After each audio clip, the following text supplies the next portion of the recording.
কলকাতার মেয়র হয়েছি, কিন্তু এখন পালাতে হচ্ছে কলকাতা ছেড়ে। ভাগ্যিস আমি অযোধ্যা পাহাড়ের জায়গা কিনে রেখেছিলাম, এখানে থাকবো, আর যাব না, আর কাউকে জানতেও দেবো না এখানে আছি বলে। এই পুকুরটাকে যদি ভরাট করি আর সিনেমা হল বানাই, মাল্টিপ্লেক্স, খুব ভালো হয়। এই পুকুরটাকে পুরো ভরাট করে দেবো আমি তো মেয়র, আমি যে কোনো কিছু সিদ্ধান্ত নিতেই পারি। কলকাতাতে প্রতিটা বাড়ির মাঝে ছোট্ট ছোট্ট এরকম গ্যাপ রয়েছে, সেই জায়গাগুলো আমরা বিক্রি করে দেবো আম্বানি, আডানি বা যারা শোরুম করবে তারা।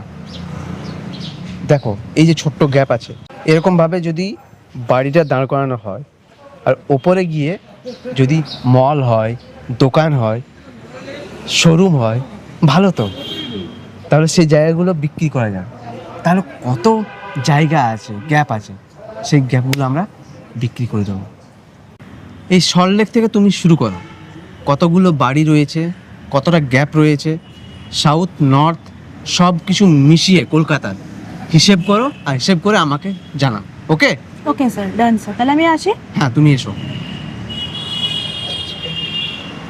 বিষয়টা হচ্ছে, এই বছর তো এক গলা জল হয়েছিল কলকাতাতে বর্ষার সময়, পরের 2 বছর পর আরও তো জল আটকে মাথা অবধি পেরিয়ে যাবে।